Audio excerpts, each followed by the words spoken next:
Recording by the Gribschnobbler. The Star Mouse by Fredric Brown. Robinson Crusoe, Gulliver, Paul Bunyan. The story of their adventures is nothing compared to the saga of Mitke. Mitke, the mouse, wasn't Mitke then. He was just another mouse who lived behind the floorboards and plaster of the house of the great Herr Professor Oberberger, formerly of Vienna and Heidelberg. Then a refugee from the excessive admiration of more powerful of his fellow countrymen. The excessive admiration had concerned not Herr Oberberger himself, but a certain gas which had been a byproduct of an unsuccessful rocket fuel, which might have been a highly successful something else. If, of course, the professor had given them the correct formula, which anyway, the professor had made good his escape and now lived in a house in Connecticut. And so did Mitke. A small gray mouse and a small gray man. Nothing unusual about either of them. Particularly, there was nothing unusual about Mitke. He had a family and he liked cheese, and if there were Rotarians among mice, he would have been a Rotarian. The Herr Professor, of course, had his mild eccentricities. A confirmed bachelor, he had no one to talk to except himself, but he considered himself an excellent conversationalist and held constant verbal communion with himself while he worked. That fact, it turned out later, was important, because Mitke had excellent ears and heard those night-long soliloquies. He didn't understand them, of course. If he thought about them at all, he merely thought of the professor as a large and noisy super mouse who squeaked overmuch. "Und now," he would say to himself, "we will see whether this exhaust tube was properly machined. It should fit within 1/100,000th of an inch. Ah, it is perfect. And now..." Night after night, day after day, month after month, the gleaming thing grew, and the gleam in Herr Oberberger's eyes grew apace. It was about 3.5 feet long, with weirdly shaped vanes, and it rested on a temporary framework on a table in the center of the room that served the Herr Professor for all purposes. The house in which he and Mitke lived was a 4-room structure, but the professor hadn't yet found it out, seemingly. Originally, he had planned to use the big room as a laboratory only, but he found it more convenient to sleep on a cot in one corner of it, when he slept at all, and to do the little cooking he did over the same gas burner over which he melted down golden grains of TNT into a dangerous soup, which he salted and peppered with strange condiments, but did not eat. "And now I shall bore it into tubes, and see whether one tube adjacent to another explodes the second tube when the first tube is." That was the night Mitke almost decided to move himself and his family to a more stable abode. One that did not rock and sway and try to turn handsprings on its foundations. But Mitke didn't move after all because there were compensations. New mouse holes all over, and joy of joy, a big crack in the back of the refrigerator where the professor kept, among other things, food. Of course, the tubes had been not larger than capillary size, or the house would not have remained around the mouse holes. And of course, Mitke could not guess what was coming, nor understand the Herr Professor's brand of English, nor any other brand of English for that matter, or he would not have let even a crack in the refrigerator tempt him. The professor was jubilant that morning. "The fuel! It works! The second tube, it did not explode! And the worst, in suggestions, as I had expected! And it is more powerful. There will be plenty of room for the compartment." Ah, yes, the compartment. That was where Mitke came in, although even the professor didn't know it yet. In fact, the professor didn't even know that Mitke existed. "And now," he was saying to his favorite listener, "it is but a matter of combining the fuel tubes so they work in opposite pairs. And then..." That was the moment when the Herr Professor's eyes first fell on Mitke. Rather, they fell upon a pair of gray whiskers and a black shiny little nose protruding from a hole in the baseboards. "Well," he said, "what have we here? Mitke Mouse himself. Mitke, how would you like to go for a ride next week? We shall see." That is how it came about that the next time the professor sent into town for supplies, his order included a mousetrap. Not one of the vicious kind that kills, but one of the wire cage kind.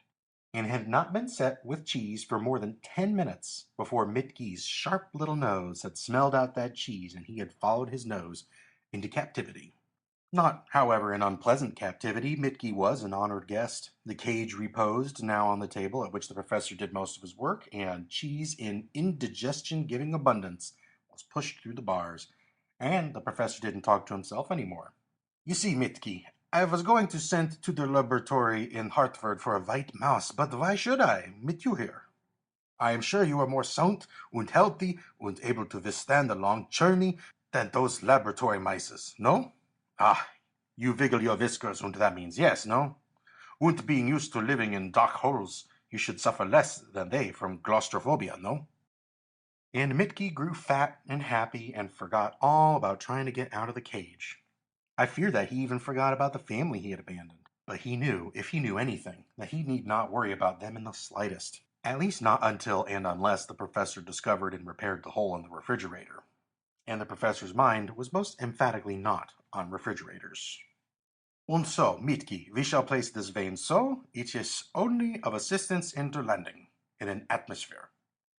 It and these will bring you down safely and slowly enough that the shock absorbers in the movable compartment will keep you from bumping your head too hard, I think. Of course, Mitke missed the ominous note to that, I think, qualification because he missed all the rest of it. He did not, as has been explained, speak English. Not then. But Herr Oberberger talked to him just the same. He showed him pictures. Did you ever see the mouse you was named after, Mitke? What? No? Look, this is the original Mitke mouse by Walt Disney. But I think you are cuter, Mitke. Probably the professor was a bit crazy to talk that way to a little gray mouse. In fact, he must have been crazy to make a rocket that worked. But the odd thing was that the Herr Professor was not really an inventor. There was, as he carefully explained to Mitke, not one single thing about that rocket that was new. The Herr Professor was a technician. He could take other people's ideas and make them work. His only real invention, the rocket fuel that wasn't one, had been turned over to the United States government and had proved to be something already known and discarded because it was too expensive for practical use. As he explained very carefully to Mitke, it is purely a matter of absolute accuracy and mathematical correctness, Mitke. It is all here, we merely combine, and we achieve what, Mitke? Escape velocity, Mitke. Just barely it adds to escape velocity, maybe. There are yet unknown factors, Mitke, in the upper atmosphere, the troposphere, the stratosphere. We think we know exactly how much air there is to calculate resistance against, but are we absolutely sure? No, Mitke, we are not. We have not been there. And the margin is so narrow that so much as an air current might affect it. But Mitke cared not a whit. In the shadow of the tapering aluminum alloy cylinder, he waxed fat and happy. Der Tag, Mitke, der Tag! Und I shall not lie to you, Mitke. I shall not give you false assurances. You go on a dangerous journey, my little friend. A 50-50 chance we give you, Mitke. Not der moon or bust, but der moon und bust, or else maybe safely back to Earth. You see, my poor little Mitke, der moon is not made of green cheese, and if it were, you would not live to eat it because there is not enough atmosphere to bring you down safely, and with your whiskers still on. And why then, you may well ask, do I send you? Because the rocket may not attain escape velocity, and in that case, it is still an experiment, but a different one. The rocket, if it goes not to the moon, falls back on the Earth, no? And in that case, certain instruments shall give us further information than we have yet about things up there in space. And you shall give us information by whether or not you are yet alive, whether the shock absorbers and vanes are sufficient in an Earth-equivalent atmosphere. You see? Then later, when we send rockets to Venus, maybe where an atmosphere exists, we shall have data to calculate the needed size of vanes and shock absorbers, no? And in either case, and whether or not you return, Mitke, you shall be famous. You shall be the first living creature to go out beyond the atmosphere of the Earth, out into space. Mitke, you shall be the star mouse. I envy you, Mitke, and I only wish I were your size, so I could go too. The tag and the door to the compartment. Goodbye, little Mitke Mouse. Darkness, silence, Noise. The rocket, if it goes not to the moon, falls back onto Earth, no? That was what the Herr Professor thought. But the best laid plans of mice and men gang aft agley, even star mice, all because of Prixel. The Herr Professor found himself very lonely.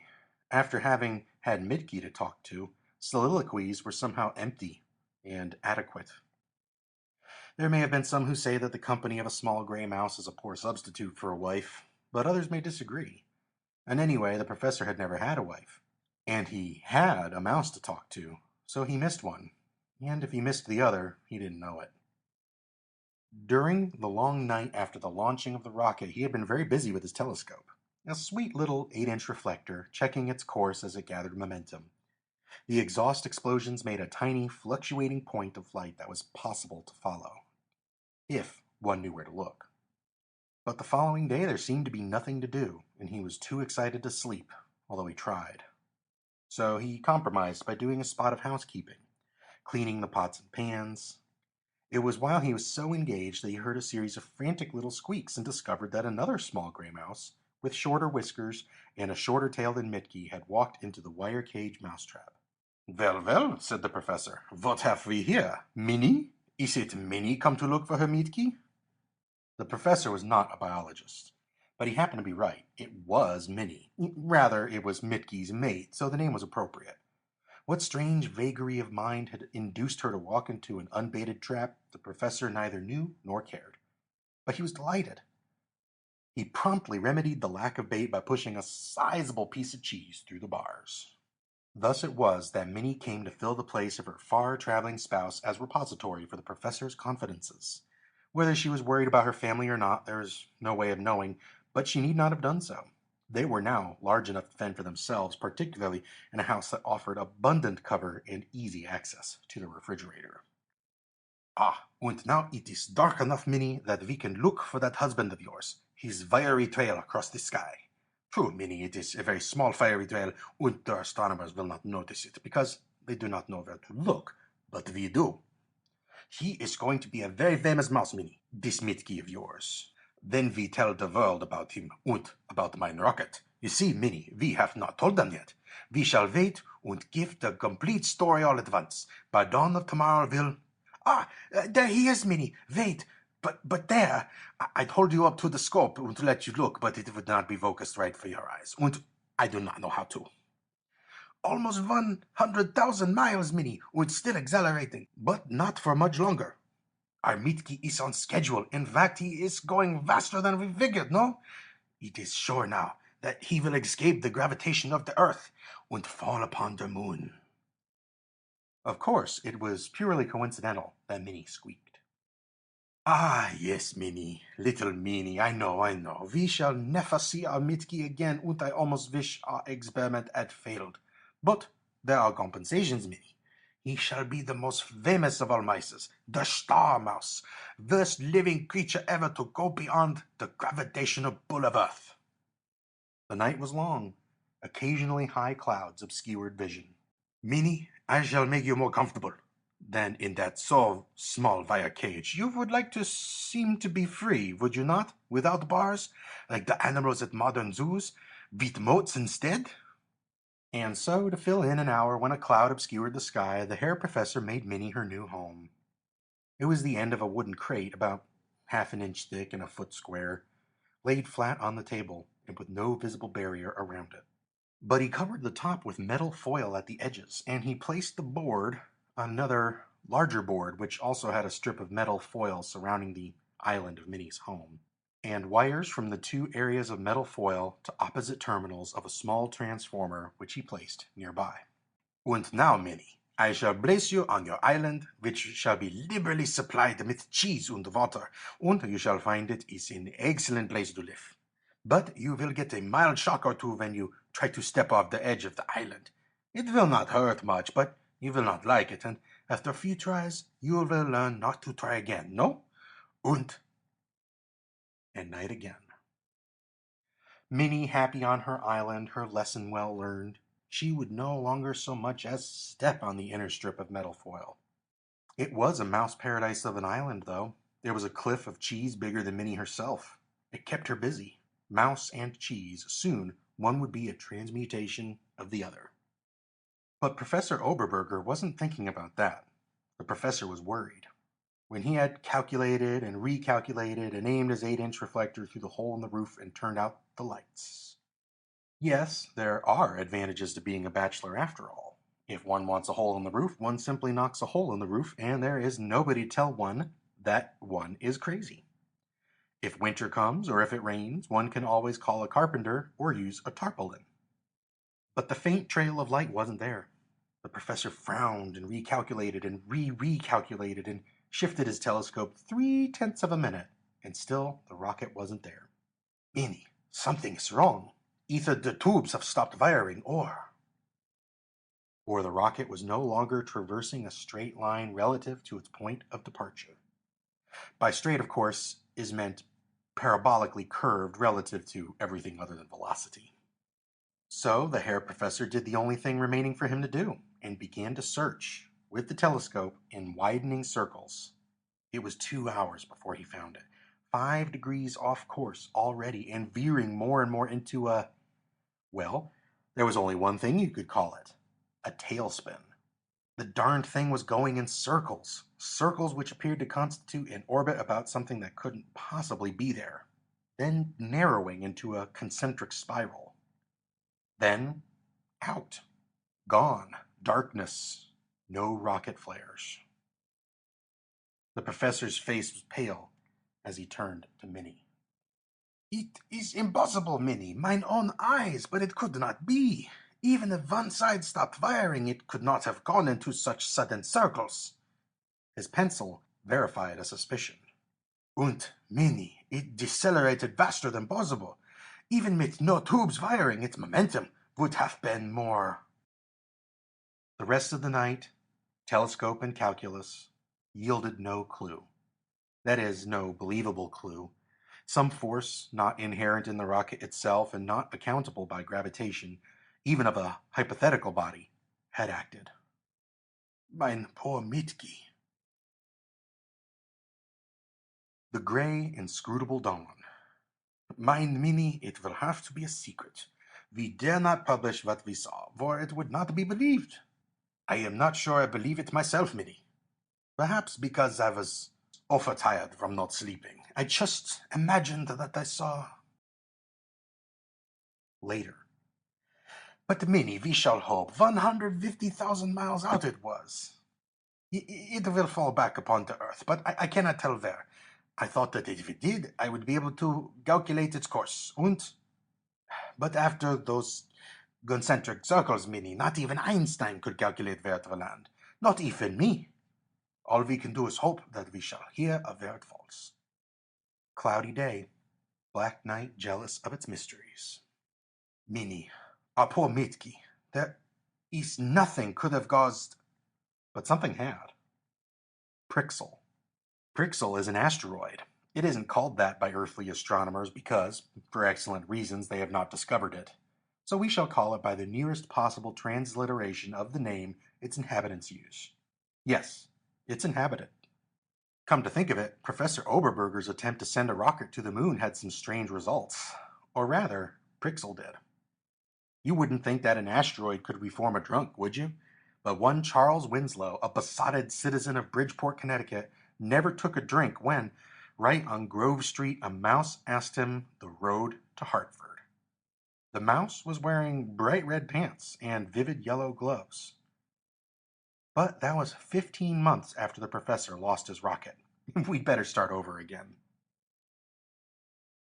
Prixel is an asteroid, one of those despised celestial bodies which terrestrial astronomers call vermin of the sky, because the darned things leave trails across the plates that clutter up the more important observations of novae and nebulae. 50,000 fleas on the dark dog of night. Tiny things, most of them.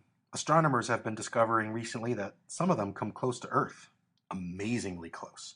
There was excitement in 1932 when Amor came within 10 million miles astronomically, a mere Massey shot. Then Apollo cut that almost in half, and in 1936, Adonis came within less than 1.5 million miles. In 1937, Hermes, less than 500,000, but the astronomers got really excited when they calculated its orbit and found that the little mile-long asteroid can come within a mere 220,000 miles, closer than Earth's own moon. Someday they may be still more excited, if and when they spot the 3/8 mile asteroid Prixel, that obstacle of space, making a transit across the moon, and discover that it frequently comes within a mere 100,000 miles of our rapidly whirling world. Only in event of a transit will they ever discover it, though, for Prixel does not reflect light. It hasn't, anyway, for several million years since its inhabitants coated it with a black, light-absorbing pigment derived from its interior.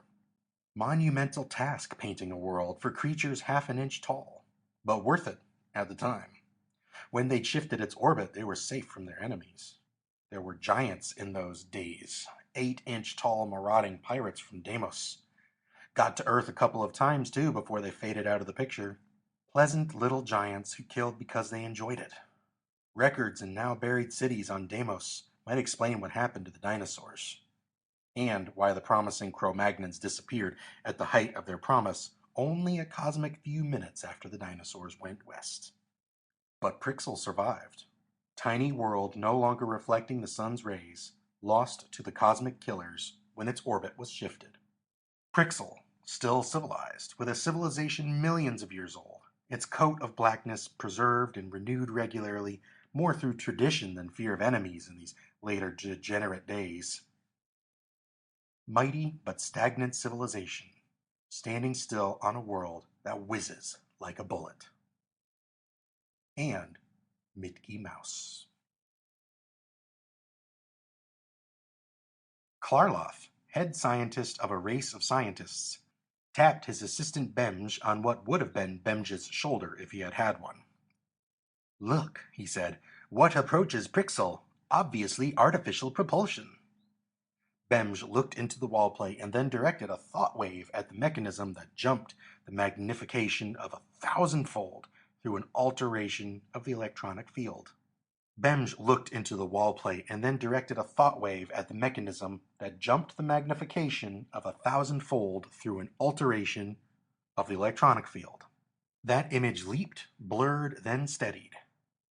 "Fabricated," said Bemj. "Extremely crude, I must say. Primitive explosive-powered rocket. Wait, I'll check where it came from." He took the readings from the dials about the viewplate and hurled them as thoughts against the psychocoil of the computer, then waited while that most complicated of machines digested all the factors and prepared the answer. Then, eagerly, he slid his mind into rapport with its projector. Klarloth, likewise, listened in to the silent broadcast. Exact point on Earth and exact time of departure. Untranslatable expression of curve of trajectory, and point on that curve where deflected by gravitational pull of Prixel. The destination, or rather the original intended destination, of the rocket was obvious: Earth's moon. Time and place of arrival on Prixel, if present course of rocket, was unchanged. "Earth," said Klarloth meditatively. "They were a long way from rocket travel the last time we checked them. Some sort of a crusade or battle of beliefs going on, wasn't there?" Bemj nodded. "Catapults, bows and arrows. They've taken a long stride since, even if this is only an early experimental thing of a rocket. Shall we destroy it before it gets here?" Klarloth shook his head thoughtfully. "Let's look it over. Maybe save us a trip to Earth. We can judge their present state of development pretty well from the rocket itself. But then we'll have to, of course, call the station, tell them to train their attracto-repulsors on it, and to swing it into a temporary orbit until they prepare a landing cradle. And not forget to damp out the explosive before they bring it down. Temporary force field around point of landing, in case." "Naturally." So, despite the almost complete absence of atmosphere in which the vanes could have functioned, the rocket came down safely, and so softly that Mitke, in the dark compartment, knew only that the awful noise had stopped. Mitke felt better. He ate some more of the cheese with which the compartment was liberally provided. Then he resumed trying to gnaw a hole in the inch-thick wood with which the compartment was lined. That wooden lining was a kind thought of the Herr Professor for Mitke's mental well-being.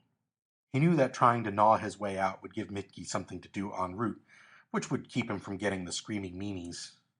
The idea had worked. Being busy, Mitke hadn't suffered mentally from his dark confinement. And now that things were quiet, he chewed away more industriously and more happily than ever, sublimely unaware that when he got through the wood, he'd find only metal, which he couldn't chew. But better people than Mitke have found things they couldn't chew. Meanwhile, Klarloth and Bemj and several thousand other Prixilians stood gazing up at the huge rocket which, even lying on its side, towered high over their heads. Some of the younger ones, forgetting the invisible field of force, walked too close and came back, ruefully rubbing bumped heads. Klarloth himself was at the psychograph. "There is life inside the rocket," he told Bemj, "but the impressions are confused. One creature, but I cannot follow its thought processes. At the moment, it seems to be doing something with its teeth. It could not be an Earthling, one of the dominant race. One of them is much larger than this huge rocket. Gigantic creatures. Perhaps unable to construct a rocket large enough to hold one of themselves, they sent an experimental creature, such as our Warafs.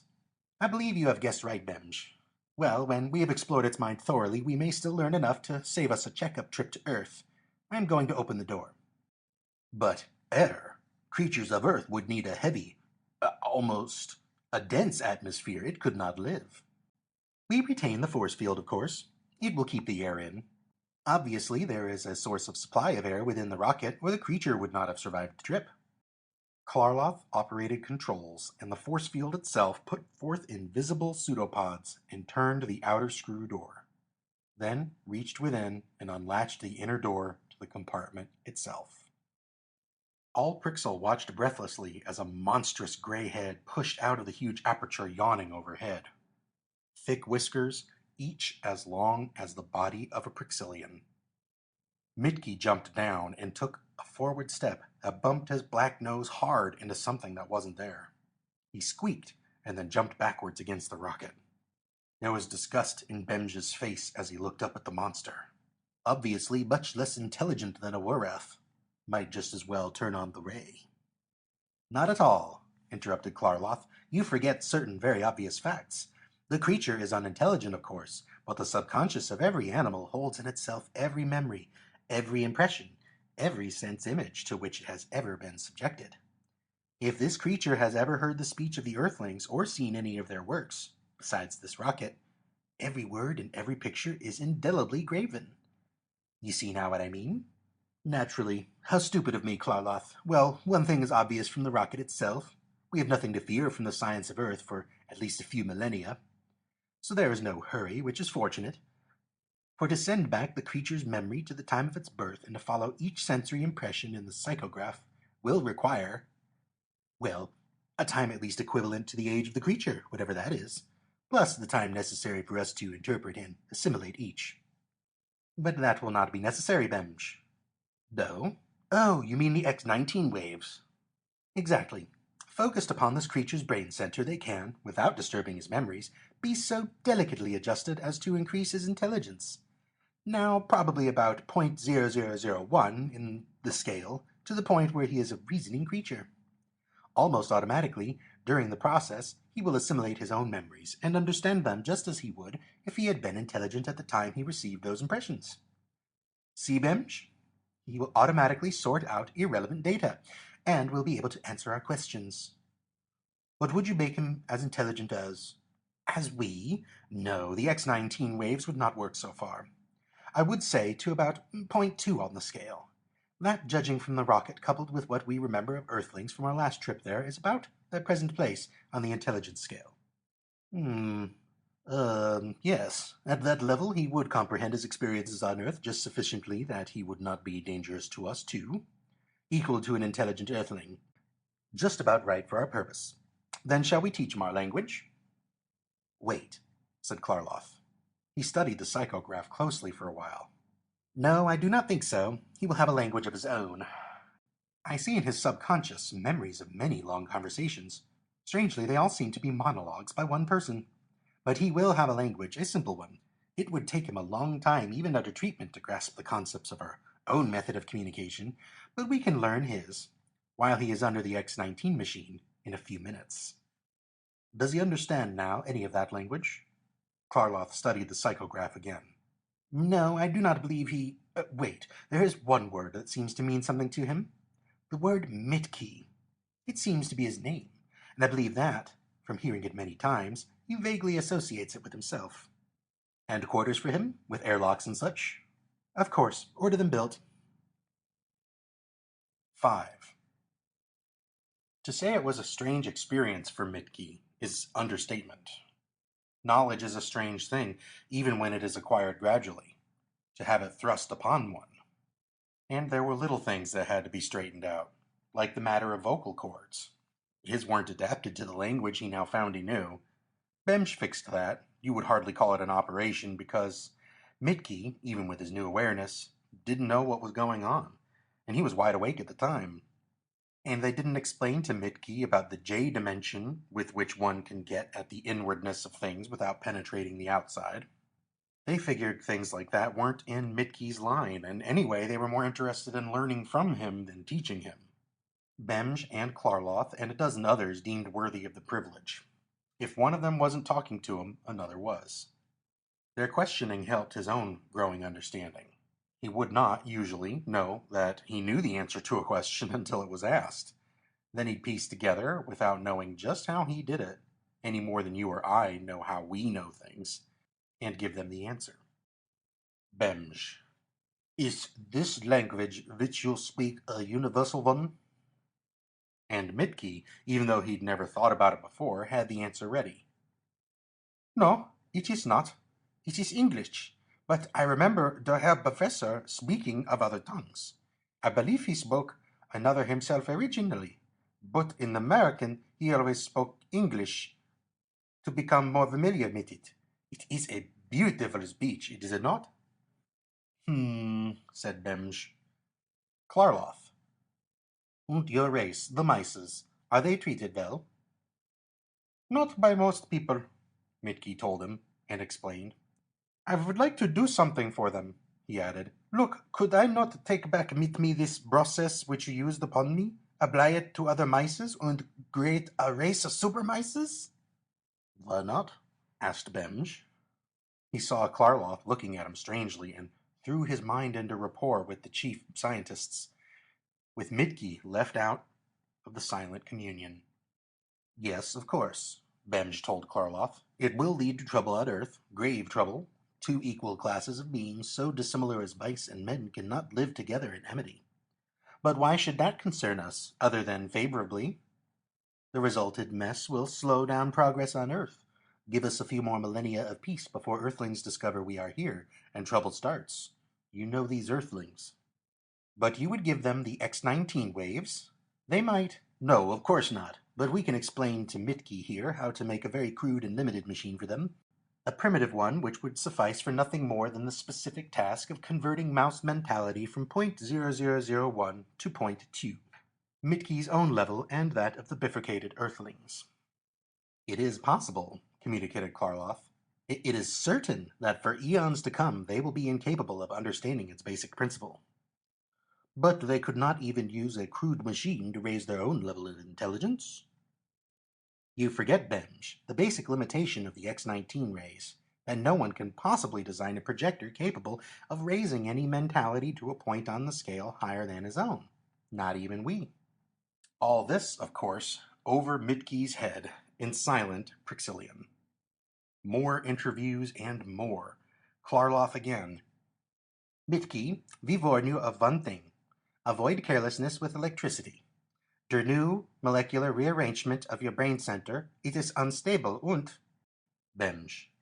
Mitkey, are you sure your Herr Professor is the most advanced of all who experiment with the rockets? In general, yes, Benj. There are others who on one specific point, such as explosives, mathematics, astrophysics, may know more, but not much more. And for combining these knowledges, he is ahead. It is well, said Benj. Small gray mouse towering like a dinosaur over tinier half-inch Prixilians. Meek, herbivorous creature though he was, Mitkey could have killed any one of them with a single bite. But of course, it never occurred to him to do so, nor to them to fear that he might. They turned him inside out mentally. They did a pretty good job of study on him physically too, but that was through the J dimension, and Mitke didn't even know about it. They found out what made him tick, and they found out everything he knew and some things he didn't even know he knew, and they grew quite fond of him. Mitke, said Klarloth one day, all the civilized races on Earth wear clothing, do they not? Well, if you are to raise the level of mices to men, would it not be fitting that you wear clothes too? An excellent idea, Herr Klarloff, and I know just what kind I would like. The Herr Professor once showed me a picture of a mouse painted by the artist Disney. And the mouse wore clothing. The mouse was not a real live one, but an imaginary mouse in a burable. And the professor named me after the Disney mouse. What kind of clothing was it, Mitke? That was on the eve of Mitke's departure. Originally, Bemge had suggested awaiting the moment when Prixel's eccentric orbit would again take it within 150,000 miles of Earth. But, as Klarloth pointed out, that would be 55 Earth years ahead, and Mitke wouldn't last that long. Not unless they and Bemge agreed that they had better not risk sending a secret like that back to Earth. Bright red pants with two big yellow buttons in front and two in back, and yellow shoes for the back feet and a pair of yellow gloves for the front. A hole in the seat of the pants to accommodate the tail. Okay, Mitke, such shall be ready for you in 5 minutes. So they compromised by refueling Mitke's rocket with something that would cancel out the 1.25 million odd miles he would have to travel. That secret they didn't have to worry about, because the fuel would be gone by the time the rocket landed. Day of departure. We have done our best, Mitke, to set and time the rocket so it will land on or near the spot from which you left Earth. But you cannot expect accuracy in the voyage so long as this. But you will land near, the rest is up to you. We have equipped the rocket ship for every contingency. Thank you, Herr Klarloth, Herr Bemsch. Goodbye. Goodbye, Mitke. We hate to lose you. Goodbye, Mitke. Goodbye, goodbye. 6. The rocket landed in Long Island Sound, 10 miles out from Bridgeport, about 60 miles from the house of Professor Oberberger near Hartford. They had prepared for a water landing, of course. The rocket went down to the bottom, but before it was more than a few dozen feet under the surface, Mitke opened the door, especially re-equipped to open from the inside, and stepped out. Over his regular clothes, he wore a neat little diving suit that would have protected him at any reasonable depth, and which, being lighter than water, brought him to the surface quickly, where he was able to open his helmet. He had enough synthetic food to last him for a week, but it wasn't necessary, as things turned out. The night boat from Boston carried him into Bridgeport on its anchor chain, and once in sight of land, he was able to divest himself of the diving suit and let it sink to the bottom after he'd punctured the tiny compartments that made it float, as he'd promised Klarloth he would do. Almost instinctively, Mitke knew that he'd do well to avoid human beings until he'd reached Professor Oberberger and told his story. His worst danger proved to be the rats at the wharf where he swam ashore. They were 10 times Mitke's size and had teeth that could have taken him apart in 2 bites. But mind has always triumphed over matter. Mitke pointed an imperious yellow glove and said, "Scram!" And the rats scrammed. They'd never seen anything like Mitke before, and they were impressed. So, for that matter, was the drunk of whom Mitke inquired the way to Hartford. We mentioned that episode before. That was the only time Mitke tried direct communication with strange human beings. He took, of course, every precaution. He addressed his remarks from a strategic position only inches away from a hole into which he could have popped. But it was the drunk who did the popping, without even waiting to answer Mitke's question. But he got there, finally. He made his way afoot to the north side of town and hid out behind a gas station, until he heard a motorist who had pulled in for gasoline inquire the way to Hartford. And Mitke was a stowaway when the car started up. The rest wasn't hard. The calculations of the Prixilians showed that the starting point of the rocket was 5 miles northwest of what showed on their telescopo maps as a city, and which from the professor's conversation Mitke knew would be Hartford. He got there. 7. Hello, Professor. The Herr Professor Oberberger looked up, startled. There was no one in sight. What? He asked of the air. Who is? It is I, Professor, Mitki, the mouse whom you sent to the moon, but I was not there. Instead, What? It is impossible. Someone blazed a joke. But nobody knows about that rocket. When it failed, I didn't told nobody. Nobody but me knows. And me, Professor. The Herr Professor sighed heavily. Overwork. I am going what they call badly in the bell. No, Professor. This is really me, Mitki. I can talk now, just like you. You say you can. I do not believe it. Why can I not see you then? Where are you? Why don't you? I am hiding, Professor. In the wall just behind the big hole. I wanted to be sure everything was okay before I showed myself. Then you would not get excited and throw something at me, maybe. What? Why, Mitki, if it is really you and I am not asleep or going... Why, Mitki, you know better than to think I might do something like that. Okay, Professor. Mitki stepped out of the hole in the wall, and the professor looked at him and rubbed his eyes and looked again and rubbed his eyes and... I am crazy, he said finally. Red fancy wears yet, and yellow? It cannot be. I am crazy. No, Professor, listen. I'll tell you all about... And Mitki told him. Gray Dawn and a small gray mouse is still talking earnestly. But Mitki... Yes, Professor? I see your point, that you think an intelligent race of mice and an intelligent race of men could not get along side by sides. But it would not be side by sides. As I said, there are only a very few people in the smallest continent of Australia. And it would cost little to bring them back and turn over that continent to us mices. We would call it Maustralia instead of Australia. And we would, instead of Sydney, call their capital Disney, in honor of... But Mitki. But Professor, look what we offer for that continent. All of mices would go there. We civilize a few, and the few help us catch others and bring them in to put them under the rain machine. And the others help catch more and to build more machines, and it grows like a snowball rolling downhill. And we sign a non-aggression pact with humans and stay in Australia and raise our own food and... But Mitki. And look what we offer you in exchange, Herr Professor. We will exterminate your worst enemy, the rats. We do not like them either. And one battalion of 1,000 mice armed with gas masks and small gas bombs could go right in every hole after the rats and could exterminate every rat in a city in 1 day or 2.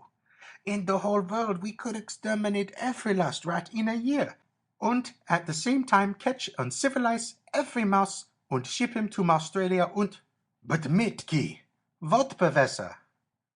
It would work, but it would not work. You could exterminate the rats, yes, but how long would it be before conflicts of interests would lead to the mice trying to exterminate the people, or the people trying to exterminate the... They would not dare, Professor. We would make weapons that would... You see, Mitki? But it would not happen. If men will honor our rights, we will honor... The Herr Professor sighed. I will act as your intermediary, Mitki, and offer your proposition, and... Well, it is true that getting rid of rats would be a great boon to the human race, but... Thank you, Professor. By the way, Mitki, I have Minnie, your wife. I guess it is, unless there was other mice around. She is in the other room. I put her there just before you arrived, so she would be in the dark and you could sleep. You want to see her? Wife? Said Mitki. It had been so long that he had really forgotten the family he had perforce abandoned. The memory returned slowly. Well, he said, yes, we will get her and I shall construct quick a small X-19 projector and... Yes, it will help you in your negotiations with the governments if there are several of us already, so they can see I am not just a freak like they might otherwise suspect. 8. It wasn't deliberate. It couldn't have been, because the professor didn't know about Klarloff's warning to Mitki about carelessness with electricity. The new molecular rearrangement of your brain center, it is unstable and the professor was still back in the lighted room, where Mitki ran into the room where Minnie was in her barless cage. She was asleep, and the sight of her, memory of his earlier days, came back like a flash, and suddenly Mitki knew how lonesome he had been. Minnie! He called, forgetting that she could not understand. and stepped up on the board where she lay. Squeak! The mild electrical current between the two strips of tinfoil got him. There was silence for a while. Then, Mitki, called the Herr Professor. Come on back, and we will discuss this. He stepped through the doorway and saw them, there in the gray light of dawn, two small gray mice cuddled happily together. He couldn't tell which was which, because Mitki's teeth had torn off the red and yellow garments which had suddenly been strange, confining, and obnoxious things. What on earth? Asked Professor Oberberger. Then he remembered the current and guessed, Mitki, can you no longer talk? Is the... Silence. Then the professor smiled. Mitki, he said, my little star mouse, I think you are more happier now. He watched them a moment, fondly, then reached down and flipped the switch that broke the electrical barrier. Of course, they didn't know they were free, but when the professor picked them up and placed them carefully on the floor, one ran immediately for the hole in the wall. The other followed, but turned around and looked back. Still a trace of puzzlement in the little black eyes, a puzzlement that faded. Goodbye, Mitki. You will be happier this way, and there will always be cheese. Squeak, said the little gray mouse, and it popped into the hole. Goodbye, it might, or might not, have meant. End of The Star Mouse by Fredric Brown.